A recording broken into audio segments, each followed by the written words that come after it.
नमस्कार साथियों। आज जो मैं आपके साथ कहानी शेयर करने जा रही हूँ वह मेरे एक मित्र की दास्तान है और मेरे एक साथी की, जिसमें उसने कंगनों का बड़ा सुंदर वर्णन किया है। वो कहता है, बचपन से वो कंगन माँ की कलाइयों में देखे थे। रात को मैं और जीजी ईसा मसीह की तरह माँ को क्रूसीफाई करके सोते थे। दाहिने हाथ पर मैं और जीजी बाएं हाथ पर सर रखती थी और हमारी उंगलियां माँ के कंगन में फंसी रहती ताकि माँ हमें छोड़कर ना जा सके। माँ तो हमें छोड़कर नहीं गई, लेकिन पापा माँ को छोड़कर चले गए। माँ ने कभी खुलकर पापा के बारे में बात ही नहीं की और ना ही मुझे और जीजी को जिम्मेदार ठहराया कि माँ हम में लगी रही और पापा कब दूर हो गए पता नहीं चला। माँ चुपचाप हम दोनों को लेकर नाना के यहाँ आ गई। माँ के अंदर एक कारखाना था, सभी कार्यों में निपुण, फिर चाहे वो घर की सफाई या सिलाई बुनाई या कुकिंग। बस फिर क्या था, मामा को भैया बोलते हुए हम बड़े हो गए। माँ का खून भी माँ जैसा ही था। न नाना न नानी और न मामा ने कभी माँ से पूछा क्यों अपना छोड़ाई। माँ अपने पति के घर से कुछ लाई थी तो वो थे माँ के हाथ के वे कंगन। कुछ बदला हमारी जिंदगी में जब मामा की शादी हुई और मामी आ गई। मामी को अब हम मेहमान लगने लगे। माँ फिर वो घर छोड़ मुझे और जीजी को ले उसी शहर के में किराए का मकान लेकर आ गई। माँ सुबह से लेकर रात तक अगणित काम करती, जैसे बच्चों की ट्यूशन, पड़ोसियों के कपड़ों की सिलाई, घर पर ही मठरी लड्डू बनाना। लाख तकलीफें आई, लेकिन वो कंगन पल भर के लिए भी माँ के हाथों से नहीं उतरे। माँ का बोझ हल्का करने के लिए जीजी ने अपने ही एक सहकर्मी से मंदिर में शादी कर ली।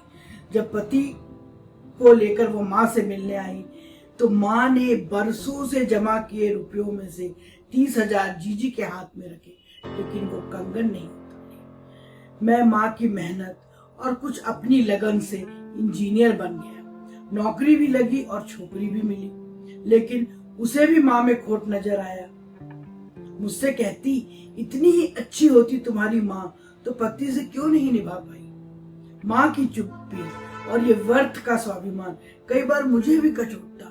क्यों नहीं बताती पापा की कमजोरियां, पापा की बुराइयां, लेकिन माँ हमेशा की तरह चुप ही रहती। मेरी बीवी की नजर हर समय उन कंगनों पर ही रहती। नौकरी तो मेरी ठीक ठाक थी, लेकिन माँ को सुख पहुंचाने का अरमान फिर दिल में रह गया। हर महीने की पहली तारीख बीबी ही पूरी तनख्वाह पर झपट्टा मार देती। मेरे पैसों से सास और साली के कपड़े आ जाते, लेकिन शादी के बाद भी मैं माँ के लिए कुछ नहीं कर पाया। माँ पहले से ही पूरा कारखाना थी और अब भी, लेकिन पुरानी मशीनों में भी तो जंग लगता है।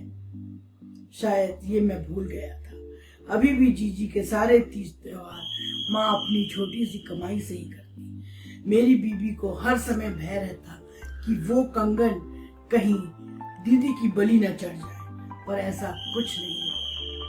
अचानक पूरी दुनिया में कोरोना नाम का भूचाल आ गया। बहुतों का बहुत कुछ तहस नहस हो गया। माँ के पास ट्यूशन के बच्चे आने बंद हो गए। लोगों ने मठरी लड्डू लेना बंद कर दिया।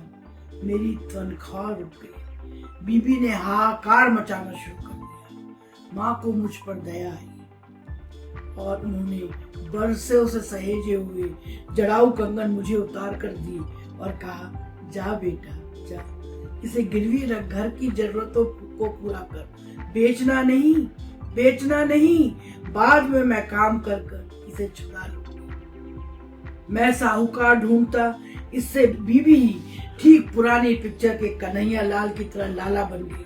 उसने कंगनों पर झपट्टा मारकर मुझसे कहा, मेरे पास माँ के दिए हुए कुछ रुपए हैं, जब चाहिए ले लेना। पता नहीं, माँ ने अपनी चुप्पी मुझे विरासत में दी थी। मैं कायर कुछ बोल नहीं पाया।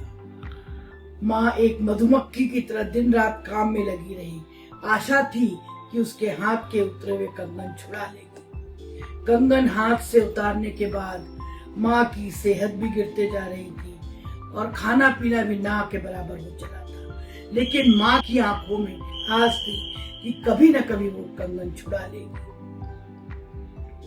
मुझे भी माँ के हाथ में कंगन की गैर मौजूदगी पागल कर रही थी। इसी बीच राखी का त्योहार आया और लाला बनी बीबी भूल गई कि माँ घर में मौजूद है। अपनी भाभीयों पर रौब झाड़ने के लिए उसने वो कंगन अपने हाथ में पहन लिए, जो माँ की नजरों से बच नहीं पाए। उन कंगनों को देखकर माँ ने हिकारत भरी नजरों से अपने जिंदगी भर के विश्वास यानी मेरी ओर देखा और उस रात जो माँ सोई सुबह उठ ही नहीं पाई। माँ को गुजरे 6 महीनों से भी ज्यादा हो गया है, लेकिन माँ की नजरें रात दिन मेरा पीछा करती है, रात दिन मेरा पीछा करती है। काश काश वो कंगन मैंने माँ की कलाइयों में ही रहने दिए होते। काश वो कंगन मैंने माँ की कलाइयों में ही रहने दिए होते। नमस्कार।